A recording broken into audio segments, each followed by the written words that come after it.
기도하겠습니다. 성령 하나님, 오늘 우리의 삶이 하나님의 손안에 있음을, 우리의 생사화복이 하나님의 주권 하에 있음을 고백하며 주님 앞에 나아갑니다. 우리의 삶의 주인 되시는 주님, 우리를 바른 길로, 옳은 길로 인도해 주시고, 우리가 하나님을 기억하며 하나님의 은혜와 사랑을 기억하는 귀한 믿음의 성도가 될 수 있도록 역사해 주시옵소서. 감사드립니다. 거룩하신 예수님의 이름으로 기도합니다. 아멘. 오늘 우리에게 주신 하나님의 말씀은 창세기 41장 1절에서 16절까지의 말씀입니다. 12절에서 16절까지의 말씀을 제가 읽겠습니다. 그때 거기서 젊은 히브리 청년 하나가 저희와 함께 있었습니다. 그는 경호대장의 종이었습니다. 저희가 그에게 저희의 꿈을 이야기해 주었더니 그가 저희에게 꿈을 해석해 주었는데 각자의 꿈에 따라서 그 의미를 풀이해 주었습니다. 그리고 그가 저희들에게 해석해 준 대로 일이 이루어졌습니다. 저는 제자리로 돌아오게 됐고 빵 굽는 관원장의 목이 매달렸습니다. 바로가 사람을 보내 요셉을 불러들였습니다. 그들은 즉시 요셉을 감옥에서 데리고 나왔습니다. 그는 수염을 깎고 옷을 갈아입은 다음 바로 앞에 나갔습니다. 바로가 요셉에게 말했습니다. 내가 꿈을 꾸었는데 아무도 그것을 풀지 못했다. 내가 너에 대해 하는 말을 들어보니 너는 꿈 이야기를 들으면 풀 수 있다고 하더구나. 요셉이 바로에게 대답했습니다. 제가 아니라 하나님께서 바로께 평안한 대답을 주실 것입니다. 아멘.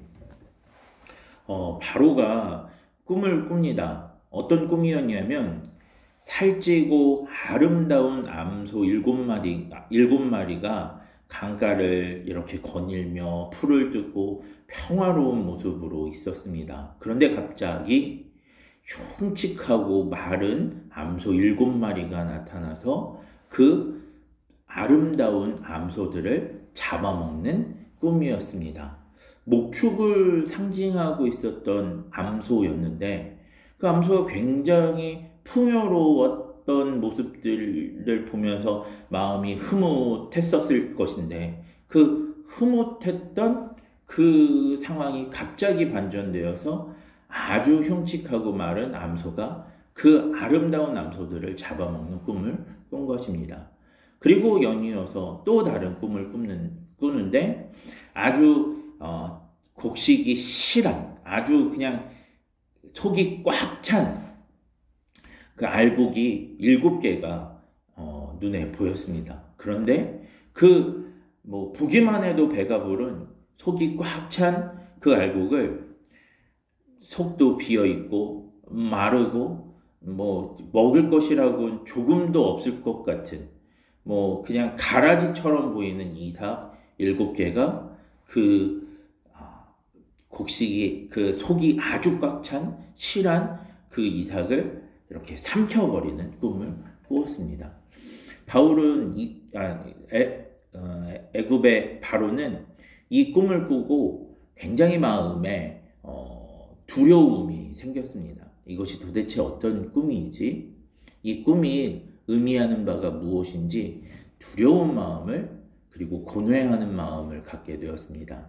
그래서 애굽에 있는 모든 현인을 불러서 이 꿈을 해석할 만한 어떤 지혜를 가진 사람들을 불러서 그 꿈에 대해서 이야기하고 이것을 해석해 보라고 이야기합니다. 그런데 그 애굽의 현인들 가운데 당대의 전문가라고 하는 지혜자들 가운데 아무도 이 꿈을 해석해 주는 사람이 없었습니다. 그래서 바로가 고뇌하는 것들이 점점 깊어질 때에 술 맡은 관원장이 요셉을 기억합니다. 2년 전 감옥에서 빵 굽는 관원장과 자신이 꾼 꿈을 정확하게 해석하여서 빵 굽는 관원장은 죽임을 당하게 되고 자신은 복권되었다라고 하는 사실을 기억하고 바로에게 그 이야기를 합니다. 어쩌면 그 요셉이라고 하는 자, 그는 요셉이라는 이름을 기억하지 못했는데 그 친위제 대장의 히브리 종이 어쩌면 당신의 꿈을 해몽해 줄 수 있을 것입니다 라고 하는 이야기를 했고, 그 이야기를 들은 바로는 그 즉시 요셉을 감옥에서 건져내 자유인의 옷을 입히고 자신 앞으로 데려오게 됩니다. 이처럼 그 요셉이 한순간에 사면되고 한순간에 자유가 회복되어서 바로 앞에 나아갔을 때 바로가 그에게 묻습니다. 내가 꿈을 꾸었는데 아무도 그것을 풀지 못했다. 내가 너에 대해 하는 말을 들어보니 너는 꿈 이야기를 들으면 풀 수 있다고 하더라.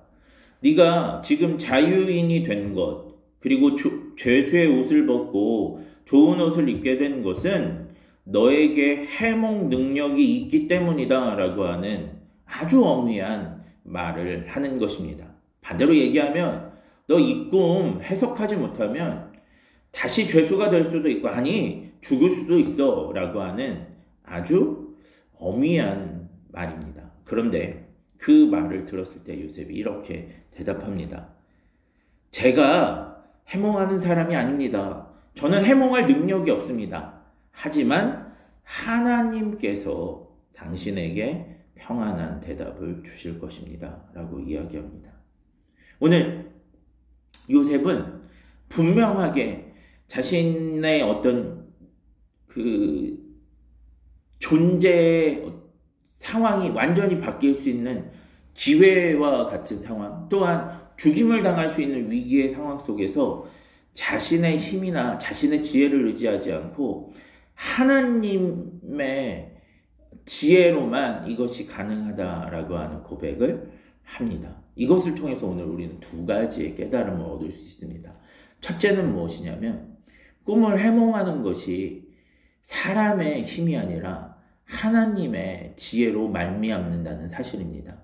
다시 말하면 애굽의 현인들은 이 꿈을 해몽할 수 없습니다. 왜냐하면 그들이 의지하는 것은 사람의 지혜이기 때문입니다. 반대로 이야기하면 어떤 어려운 문제라고 할지라도 하나님이 지혜를 주시면 그 지혜로 말미암아 하나님의 지혜로 말미암아 풀 수 있다라고 하는 메시지를 던져주십니다. 지혜의 근본이 하나님이심을 고백하고 있는 것입니다. 그것도 어디에서요? 하나님을 알지 못하는 세상 가치관, 우상 문화가 가득한 애굽에서 그러한 고백을 하는 거예요.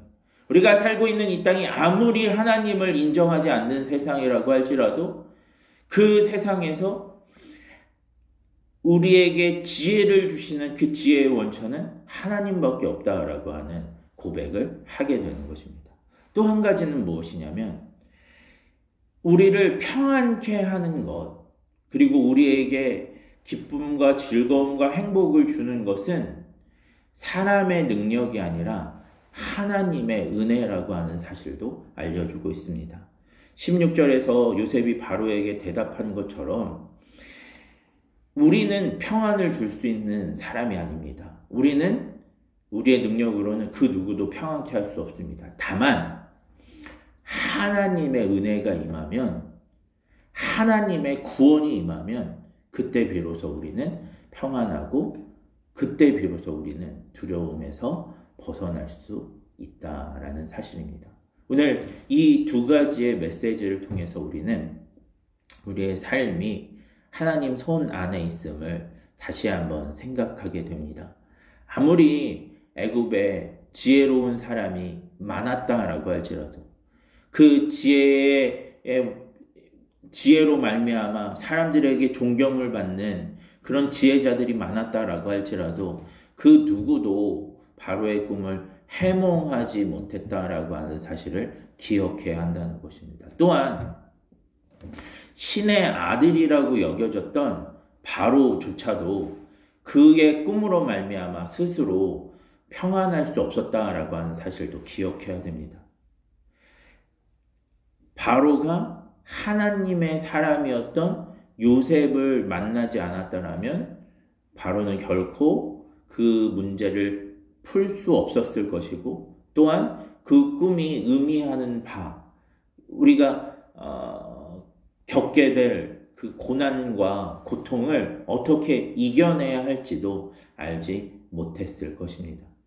반대로 이야기하면 하나님의 지혜 그리고 하나님의 은혜가 임해야만 평안할 수 있고 어려움에서 벗어날 수 있다라고 하는 사실을 우리가 다시 한번 기억해 낼 수 있습니다. 오늘 이 말씀 기억하면서 우리가 살아가는 삶의 터전이 애국과 같이 하나님을 인정하지 않는 세상 가치관이 가득한 곳이라고 할지라도 결국에는 하나님의 지혜가 필요하고 결국에는 하나님의 은혜가 있어야만 우리가 평안과 구원을 누릴 수 있다라고 하는 사실을 기억하면서 오늘 하루 하나님 붙잡고 하나님의 은혜와 하나님의 구원을 그렇게 구하는 그런 믿음의 성도가 되시기를 주님의 이름으로 축원합니다.